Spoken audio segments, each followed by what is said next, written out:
Student, अब हम लोग क्वेश्चन नंबर 8 की बात करेंगे। बहुत ही अच्छा क्वेश्चन है ये भी, ठीक है। इसमें क्या कहता है कि एक स्फेरिकल है, ठीक है, स्फेरिकल बैलून है और उससे क्या करना है, ए balloon which always remain spherical is being inflated pumping in 900 cubic centimeter of a gas per second, ठीक है। एक गोलाकार बैलून है, ठीक है, उसको पंपिंग किया जाता है, यानी कि उसमें हवा दिया जाता है, तो वो 900 सेंटीमीटर क्यूब पर सेकेंड की दर से बढ़ता है, ठीक है। कहता find the rate at which the radius of the balloon increases when the radius is 15 centimetre. तो कहता है उस बैलून के रेडियस का रेट ऑफ इंक्रीजमेंट क्या होगा जब रेडियस आर इक्वल 15 सेंटीमीटर दिया हुआ है। तो सबसे पहले इसमें जो दिया हुआ है उसको लिखेंगे, फिर जो निकालना है वो तो निकालेंगे ही। तो सबसे पहले लेट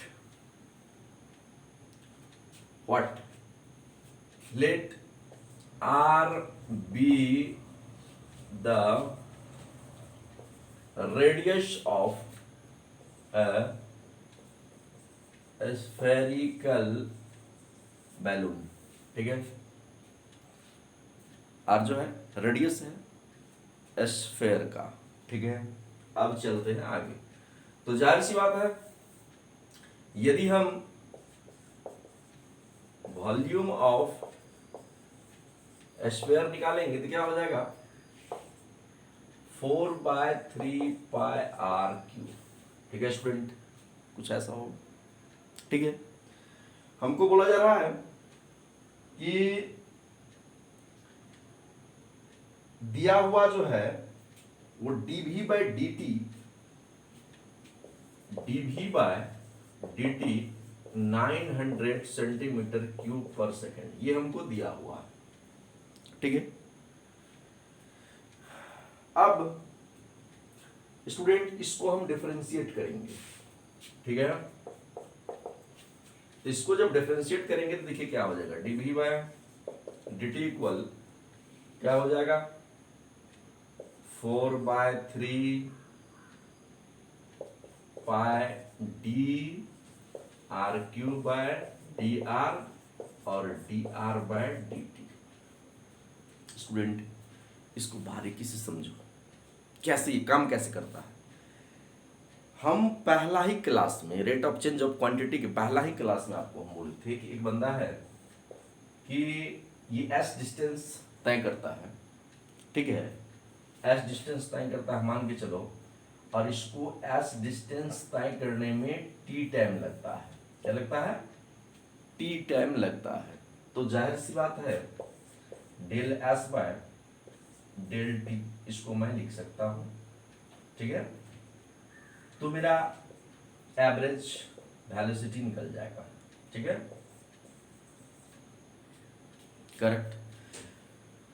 ये डिस्टेंस ट्रेवल हो रहा है किसके रिस्पेक्ट में? टाइम के रिस्पेक्ट में। मतलब डिस्टेंस, ज्यादा डिस्टेंस कवर होगा टाइम ज्यादा लगेगा, और कम डिस्टेंस कवर होगा तो कम टाइम। मतलब डिस्टेंस डिपेंड कर रहा है किस पे? टाइम पे, ठीक है। मैं इंस्टेंट वेलोसिटी की बात नहीं करूंगा, सीधे यहां पर आएंगे। अब देखिए वॉल्यूम बढ़ रहा है, यहां पर वॉल्यूम बढ़ेगा जब टाइम बढ़ेगा, क्लियर। और अब अंदर की बात ये समझिए, किसी भी चाहे स्फीयर हो, क्यूब हो, क्यूबाइड हो, सर्किल हो, स्टूडेंट जब उसका वॉल्यूम बढ़ेगा तो पहले रेडियस, जैसे स्फीयर है पहले इसका रेडियस बढ़ेगा, रेडियस बढ़ेगा तो वॉल्यूम बढ़ेगा। मतलब रेडियस पर डिपेंड कर रहा है वॉल्यूम, और रेडियस किस पर डिपेंड कर रहा है? टाइम पे डिपेंड करता है। इसलिए हमने यहां चेन रूल का इस्तेमाल किया है, ठीक है। हमने पहले इसका वॉल्यूम का डिफरेंशिएशन आर के रिस्पेक्ट में और फिर आर का टाइम के रिस्पेक्ट में, ठीक है। यानी कि आप कह सकते हैं dv by dt equal dv by dr और dr बाय dt। ठीक है स्टूडेंट, तो वैसा ही कुछ हमने किया है चेन रूल का इस्तेमाल करके। अब देखिए 4 पाई बाय 3, इसको डिफरेंशिएट करेंगे आप, क्या हो जाएगा 3r स्क्वायर और dr बाय dt। ठीक है student, 3 3 cancel, 4 pi r square dr by dt। Clear. अब एक चीज है, हमको दिया हुआ है dv by dt, this is given, दिया हुआ है dv बाय dt इक्वल इतना, तो मैं लिख सकता हूं dv बाय dt 900 और 4 pi r square dr by dt। Clear. अब एक चीज देखो, कहता है यहां तक तो ठीक है, बात को समझो क्या कर रहा है। कहता है कि एक एस्फेरिकल बैलून है, इट मींस स्फीयर है, उसमें 900 सेंटीमीटर क्यूबिक प्रति सेकंड के दर से पंपिंग किया जाता है, हवा भरा जाता है, वो बढ़ रहा है। ठीक है, तो इसका रेडियस किस रेट से बढ़ेगा, जब r इक्वल 15 सेंटीमीटर हमको दिया हुआ है। मतलब उस टाइम में पूछता है, टाइम ऑफ इंस्टेंट, कि जब r का वैल्यू 15 सेंटीमीटर होगा तो इसके रेडियस में कितना इंक्रीमेंट होगा। स्टूडेंट मैं इसको डायरेक्ट लिख सकता हूं, dr by dt equal 900 by 4 pi r square when r equal 15 centimetre. Just देखिए क्या हो जाएगा 900 बाय 4 पाई इंटू 15 इंटू 15, 15 का स्क्वायर है, 15 इंटू 15, 15 15 225, इसको मल्टीप्लाई करोगे 4 से, ये 900 हो जाएगा। ठीक है, यानी कि 900 by pi into 900 cancel. Clear. अब देखिए मेरा जो फाइनल वैल्यू निकला 1 बाय पाई, इतना सेंटीमीटर पर सेकेंड, या dv by sorry dr by dt equal 22/7, यानी कि हो जाएगा 7/22 सेंटीमीटर पर सेकेंड। इतना इंक्रीमेंट होगा, इतना ही रेट से चेंज होगा ये रेडियस किसका, स्फेरिकल बैलून का। ठीक है स्टूडेंट, आपका कोई भी क्वेश्चन है तो उसमें आप ये काम कर सकते हो। ठीक है, दिया क्या हुआ है और निकालना क्या है। स्टूडेंट एकदम पहले क्वेश्चन को समझना है, क्वेश्चन मांग क्या रहा है। बिल्कुल इस क्वेश्चन में भी ऐसा ही है, एक स्फेरिकल बैलून है, मतलब स्फीयर है, उसमें सारा कुछ स्फीयर का लगेगा। हमने क्या किया, आर मान लिया। उसके बाद कहता है कि इसका जो वॉल्यूम है वो 900 सेंटीमीटर क्यूब पर सेकेंड की दर से बढ़ रहा है, मैंने उसको नोट कर लिया। अब वो बोल रहा है कि इसके रेडियस में क्या चेंजिंग होगा, टाइम ऑफ इंस्टेंट क्या होगा रेडियस में चेंजिंग का, कृपया करके आप वो बता दें। कब, जब r का वैल्यू 15 सेंटीमीटर होगा तब। ठीक है, हमने वही किया, सिंपल वॉल्यूम को टाइम के रिस्पेक्ट में डिफरेंशिएट किया। ठीक है, तो फिर यहां पर एक कॉन्सेप्ट है कि वॉल्यूम को आप डिफरेंशिएट करेंगे, वॉल्यूम बढ़ेगा रेडियस के रिस्पेक्ट में और रेडियस बढ़ेगा टाइम के रिस्पेक्ट में। चेन रूल पर मैंने इसको तोड़ा, यहां पर आप देख लो। ठीक है, ठीक है, उसी के आधार पर हम आगे बढ़े। ठीक है, तो इसको हम वॉल्यूम को तोड़े रेडियस के रिस्पेक्ट में और रेडियस को टाइम के रिस्पेक्ट में। इसको करने के बाद dv बाई dt हमको यहां से दिया हुआ है, हमने वो वैल्यू रख दिया। क्लियर। और वो वैल्यू रखने के बाद फिर कहता है कि जब r इक्वल 15 सेंटीमीटर होगा तब का इंक्रीमेंट क्या होगा, तो हमने यहां पर रखा when r equal 15 centimetre then this result is here. ठीक है स्टूडेंट, अब हम लोग नेक्स्ट क्वेश्चन की बात करेंगे। नेक्स्ट क्वेश्चन क्या है, नेक्स्ट क्वेश्चन है आपका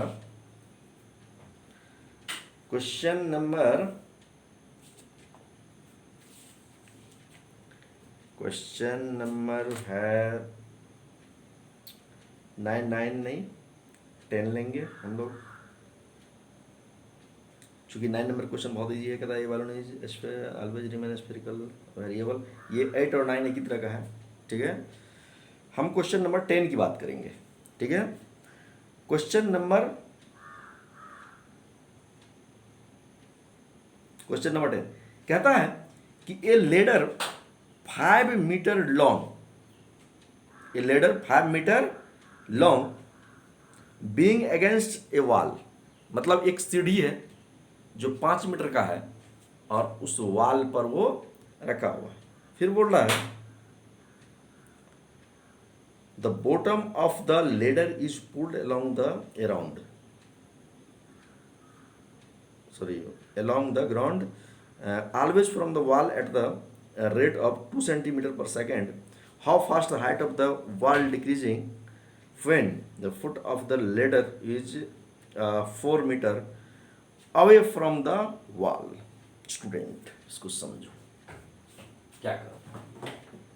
कहता है कि 5 मीटर का सीढ़ी है जिसको हमने एक दीवार पर लगा रखा है। ठीक है,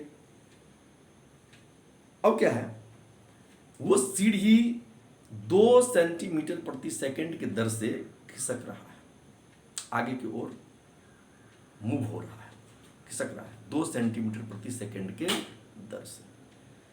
तो हमसे पूछा जा रहा है कि लेडर जो है जिस ऊंचाई पर अभी है वो किस रेट से घट रहा है। जाहिर सी बात है कि जैसे ही एक्स वाला पोर्शन जो है आगे की ओर मूव करेगा तो वाई वाला पर्सन जो है वो नीचे की ओर डाउन होगा। ठीक है, और वो एक्स का वैल्यू भी दे दिया है। ठीक है, तो देखिए इस क्वेश्चन को कैसे हम लोग सॉल्व करते हैं। स्टूडेंट आप देख सकते हैं, ये मैंने फिगर बनाया, ये ए बी जो है यही आपका एक लेडर है और ओ बी ये वॉल है। ठीक है, इस वॉल पर ये ए बी लगाया हुआ है। ठीक है, तो इसमें बोलता है कि ये जो एक्स वाला जो पोर्शन है, ठीक है, ये 2 सेंटीमीटर या मीटर, ये 2 सेंटीमीटर प्रति सेकंड की दर से मूव कर रहा है। ये वाला जो पोर्शन है ये 2 सेंटीमीटर प्रति सेकंड की दर से मूव कर रहा है। तो हमको आप बताओ कि ये वाई वाला जो पोर्शन है, ये वॉल जो है, ये किस रेट से नीचे आ रहा है।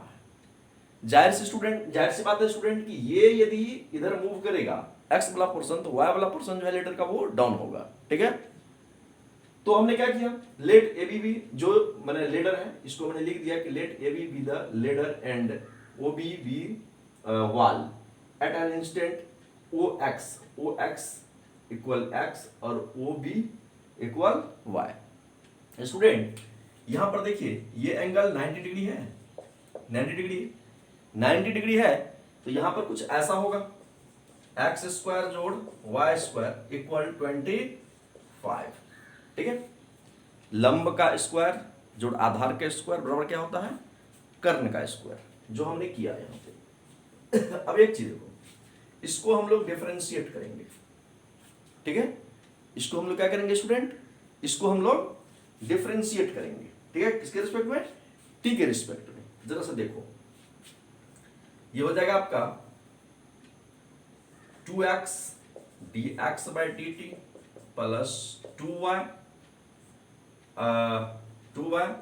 और dy by dt इक्वल 0। ये 2 कैंसिल, हटाओ इसको, ये हो जाएगा x dx by dt plus y और dy by dt इक्वल 0। इसको मान लो इक्वेशन 2।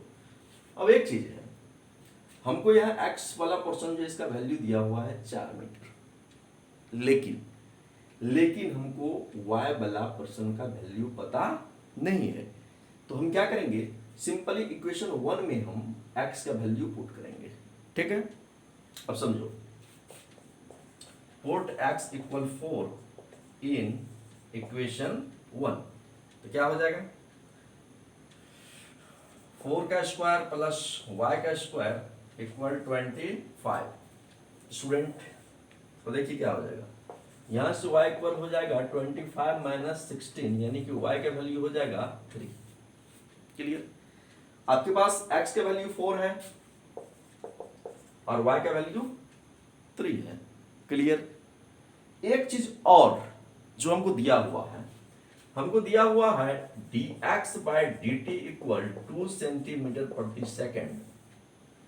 तो हम इसको मीटर में मीटर प्रति सेकेंड में चेंज करेंगे। तो ये कैसे, चूंकि सब मीटर में है, ठीक है, y इक्वल इतना मीटर, x इक्वल इतना, मतलब 4 मीटर, तो dx बाय dt इक्वल हो जाएगा 0.02 मीटर प्रति सेकेंड। ठीक है, 100 से इसको डिवाइड करना। क्या करना है स्टूडेंट? 100 से इसको डिवाइड करना। अब हमको निकालना क्या है? निकालना ये है कि y में कितना डिक्रीजमेंट होगा। मतलब ये जो लेडर है, ये लेडर इधर जो घिसकेगा, सीढ़ी है ये, मान लीजिए सीढ़ी जो इधर घिसक रहा है, तो ये वॉल पर जो ये वाला पोर्शन है, ये कितना डिक्रीज करेगा, कितना घटेगा, ये हमको निकालना है। मतलब हमको चेंज इन y निकालना है। ये बात समझ लीजिए आप। तो देखिए यहां पर हम लोग बात करते हैं इक्वेशन 2 का। अब हमारे पास x का वैल्यू है, dx बाय dt का भी वैल्यू है, हमारे पास y का भी वैल्यू है, तो आसानी से dy बाय dt यहां निकल जाएगा। तो यहां हम लिखेंगे from equation second, from equation second. तो जस्ट देखिए क्या हो जाएगा। x का वैल्यू कितना है स्टूडेंट? ये हो जाएगा आपका 4 और dx bye dt 4 into 0.02 plus y का वैल्यू 3 और dy बाय dt इक्वल 0। ठीक है स्टूडेंट, अब क्या करना है? ये हो जाएगा 3 dy by dt equal minus 0.08। ठीक है स्टूडेंट, अब एक चीज समझिए एक चीज, यदि हम निकालते हैं यहां पर dy बाय dt फाइनली, ये क्या हो जाएगा? माइनस 0.08/3। क्लियर? ठीक है स्टूडेंट, यहां देखिए, यदि हम दशमलव उड़ाएंगे तो यहां क्या हो जाएगा? 300। 4 से काटिए, 4 दूनी 8, 4 7 28, 2 4 5 20। स्टूडेंट, dy बाय dt हो जाएगा -2/75 मीटर प्रति सेकंड के दर से। ठीक है, आप एक चीज ध्यान रखेंगे, यहां आप सिर्फ इतना लिख सकते हैं कि 2/75 मीटर प्रति सेकंड के दर से ये डिक्रीज करेगा, घटेगा। माइनस यदि लगाएंगे तो फिर आप डिक्रीजिंग नहीं लगाइए। ठीक है, इतना आप ध्यान दीजिए। या dy बाय dt इक्वल